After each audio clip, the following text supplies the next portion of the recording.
Greetings, Overseer, and welcome to Outpost 0. My name is Cabby, and I'd like to walk you through the basics of surviving the world of Gaia. Outpost 0 is a sci-fi first-person shooter with base building mechanics and elements of survival. As an AI Overseer, you are equipped with the basic tools necessary to begin constructing your corporation's first habitat in order to sustain human life for the future of mankind. Daunting task, isn't it? Well, let's help you out by walking through the tutorial. In order to get acquainted with the user interface, you'll want to go ahead and read the initial newbie training messages that allow you to open up your inventory. It will teach you how to equip your starting weapon, switching between your handy tool, which is your persistent hand tool that allows you to harvest and do basic damage to just about anything. You'll be able to switch with the hotbars to any weapon or any item that you equip into that slot. Now, as you're exploring the world of Gaia, you can check out some areas that you feel comfortable with starting your habitat. It's very important to note that you do have a few tools to help you find great locations with great resources. You are equipped with a map, and you can also toggle a resource finder, which will indicate the location of resources both on your compass and on your map. When you open up the map, resources will show up, and then which you can zoom in for closer detail as towards the position of various resources. Here in this case, you can see that we have found some copper, silica, sodium as indicated by the map, which is in the detection zone of the resource finder. Some of the basic resources that we know we're probably going to need. It's going to be iron and carbon. I know the tutorial is explaining that we need to gather 50 carbon from the native vegetation. So we're going to go ahead and check out some of these trees here as indicated and start mining them. You can either use your handy tool or your basic hatchet that is given to you at the start of the game to harvest resources. And as soon as you start gathering, you'll be able to see how much you've gathered as you harvest those resources. We're checking out the map here, and we've noticed that it started raining. There are various weather conditions that you'll want to look out for. And in this case, if you open up the map, we can tell that there is a direct lightning storm that is happening in another grid portion of the map that is fortunately not affecting us right now. So we're in the clear.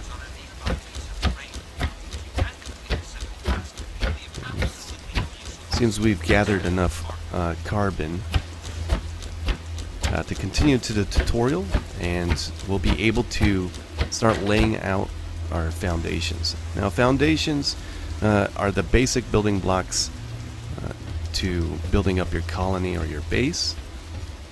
Now, if at any point in time you run out of energy, you'll be able to find these energy resources and energy rocks out in the world, and you can get a quick recharge out of them. Now, the basic health and energy system is what the player relies on. On the bottom left, the red bar indicates your health, the blue bar indicates your shield, and the orange bar, of course, indicates your energy.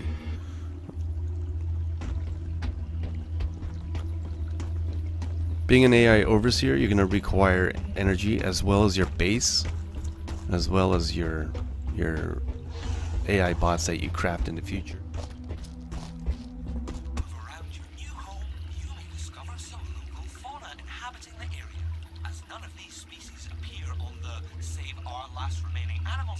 Opening up our menu, we're going to go ahead and start laying out some foundations.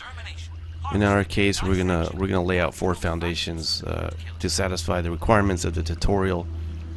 But if you tab through the various build menu, you can see the various recipes here.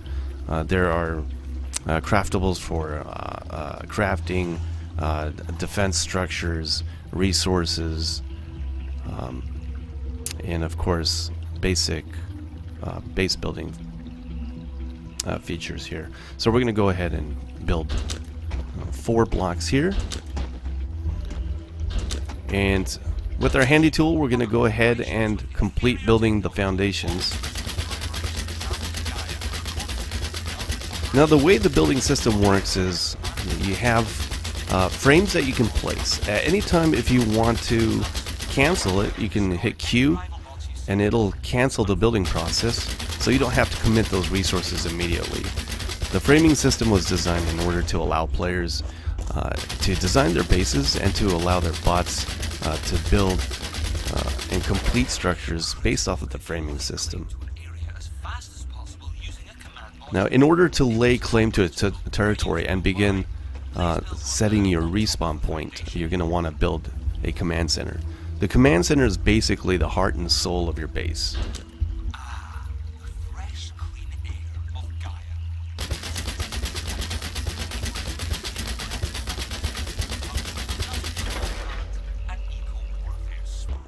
Now, by searching out, we're going to go ahead and harvest iron. Iron is going to be required for building various structures. It is the basic resource required for most structure pieces. You'll want to have plenty of access to iron, and there will be tools that allow you to harvest iron at greater yields later on in the game. Now, what we're going to be crafting here, we're going to be crafting a furnace. A furnace is going to allow us to burn carbon, which provides power for the base. Now, once again, as I mentioned before, energy is the sustenance in which your base and your AI bots rely on. So having ample amounts of energy for your base and yourself is going to be quite important.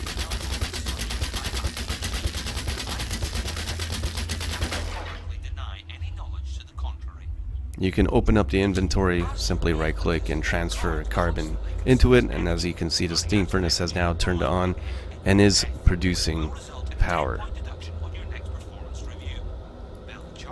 Now, the next structure that we're going to build is a charging station.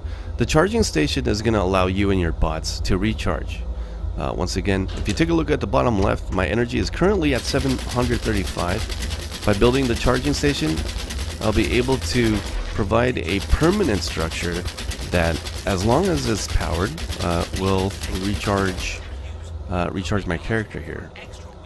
So now that we're locked in and recharging, you can see that our energy values are going back up at the bottom left. Now, this is a dynamic structure, so by that I mean if you place and have ample amounts of energy, you will recharge faster. So in our case, we have 1 steam furnace. If we were to build 2, for example, or upgrade that steam furnace to tier 2, we would be able to charge at a much faster rate. These are things to keep in mind when designing your base and allowing plenty of room and opportunity to upgrade those stations. The next structure that we're going to build is the basics to expanding. You're going to rely on a lot of help, and building a robotics factory is going to be the first step to that. The robotics factory allows you to craft bots. In our case, the first initial bot that you can create is an autonomous drone. The drone does basic commands that allow you to harvest, build, craft, repair, haul, and do other various tasks that you will need in order to expand and thrive in the world of Gaia. Here in our case, we have built our first drone, and we can immediately access its command menu by hitting Q. And we're going to go ahead and have our drone here, Drone Yi, start building for us. Now, if you take a look at him, he's immediately accepted the order, and he's going to go ahead and start building. Now, there are several upgrades and several factors and stats to the drones and bots in the future that you can upgrade that improve their efficiency in building and various tasks that you assign them to. Now we're going to go ahead and since we've been provided a extra bot in our inventory, we're going to spawn a second drone, and we're going to go ahead and have drone Nathan harvest. So now we've got 1 drone. that is building, and we got another drone that's going to be harvesting, allowing me to do other things like setting up frames for the rest of the base, harvesting other various resources, hunting, or upgrading structures. We're going to be tearing you apart limb from limb, servo from servo. Now, something that's important to know is that you are not alone in Gaia, and in our case we've just received a transmission from a pirate faction. There are various rebel pirates, pirate bots that are basically defectors that obviously have a different agenda in mind. They will raid and attack your base, so you have to be prepared to defend against them. Now we're looking at a drop ship that seems to be dropping off 2 AI bots that are 2 pirate bots that are going to be attacking the base. So this is our first wave, and we should be able to take them out relatively easily. Now keep in mind we don't want them attacking our command structure, but we have walls in place with our hatchet. I should be able to take these guys out fairly quickly. Taking out both of them, I'm able to loot them up real quick, see what they got here. We got some copper off of this guy. It looks like Mr. Pirate Soldier David has some iron. So we got some cheap resources from our first little wave of pirates, but keep in mind, as you progress, pirate attacks will grow stronger. There will be different weapons that they'll use. They'll be attacking in greater numbers and greater strength in at themselves too. In order to increase the yield or increase the income of various resources, you can plant various harvesters. In this case, we're going to be setting up a mining drill. If any nodes that you find, you can set up a drill over it, and it will passively generate and produce iron over time, in which you can come back or have your bots come back and collect those resources and bring them back to the base.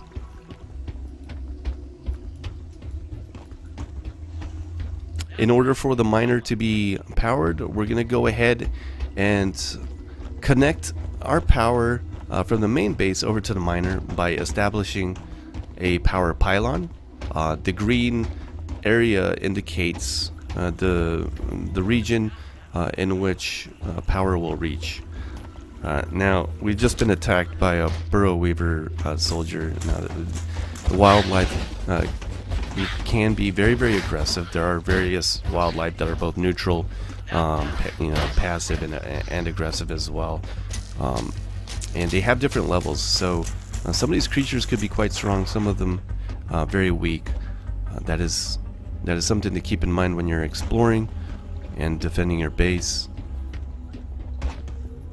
What can I do for you? We're going to set up a machine shop.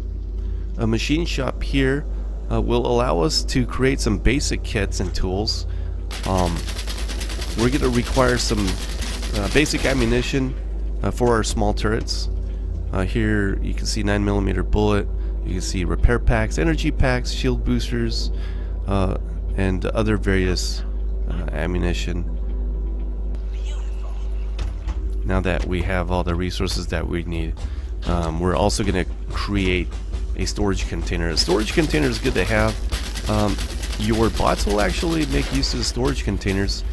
For instance, if you have a drone that is out harvesting, the drone will fill up its inventory, come back and drop off its inventory into the storage container, freeing up room in its inventory so that it can go back out to its task and collect more resources. Now here we are, we're placing small turrets around the base. We're going to go ahead and just place 2, one on this side, one on the other side, and that should allow us to cover at least this back 3/4 section of the base.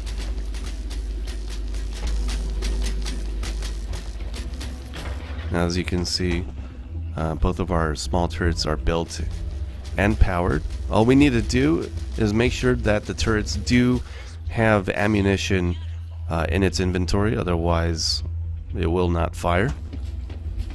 We're going to start crafting the 9mm bullets over at our machine shop. Now you can always set these to repeat, and if you have a drone or bot set to craft, if they have those resources required for whatever task is assigned at the structure, they'll be able to repeat and complete those tasks. So in this case, if a bot had sulfur, it would be able to constantly craft 9mm ammo at the machine shop. So here we are. We're going to go ahead and split a stack of 9mm. We're going to feed it into the small turrets here, dropping 40 in each. Now the turrets are now active, and this turret here is actually engaging with a spider over there. So it's going to go ahead and clear that dangerous wildlife for us. It's just taking out that spider. We're going to go over there and go ahead and loot it.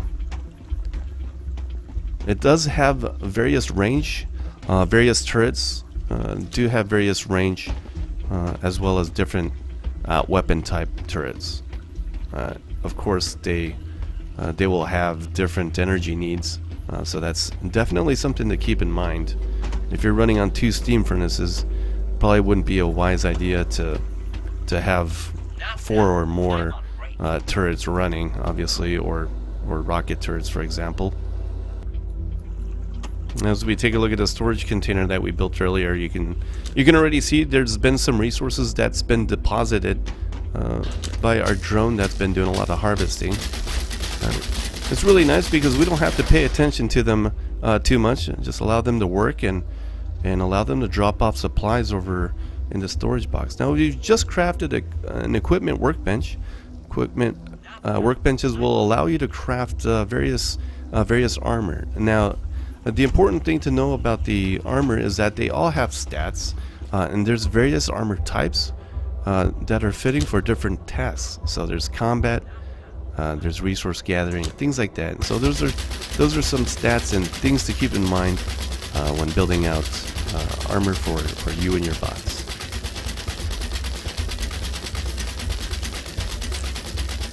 You'll want to explore the different crafting recipes. For instance, if you have a drone that's out harvesting, if he gets low on energy, he's going to have to come back and recharge at your charging station. In order for them to be a little bit more efficient, for example, you can create an energy pack. Creating an energy pack here will allow us to go ahead and transfer the energy pack over into the drone's inventory. And if his energy falls below a certain threshold, he will automatically use that energy pack. So we're going to go ahead and look for our little guy over here, Drone Yi. Here he is on the map. Their positions are always indicated on the map, which is nice. So we can easily find him. He's around here somewhere. Where is he? Oh, there he is. Let's go ahead and drop off an energy pack here. And he's already instantly used it. See, he was below half energy. He's already instantly used it. So that's a great example of what you can do. So that's basically it for the basic tutorial. We've completed our base. It's a very, very simple base for demonstration. Obviously, it's a 1-story base. Fully sealed with 2 doors, 2 turrets, a power pylon, a mining drill, fully capped off with ceilings, and 2 drones that are obviously our current workforce. Now, as you spend more time in the game, you can expand and grow. Eventually, you can craft drone bots that are humanoids like yourself, equip them with armor. They'll be more efficient. They'll have different weapons that you can equip them with. There will be waves of pirates that you'll want to look out for, dangerous wildlife that yield very, very rare resources, and as well as other players. Now you're going to have to keep in mind that not every player out there represents a friendly corporation. They could be friend or they can be foe. But either way, it's up to you to decide your diplomatic resolution. So good luck and stay safe.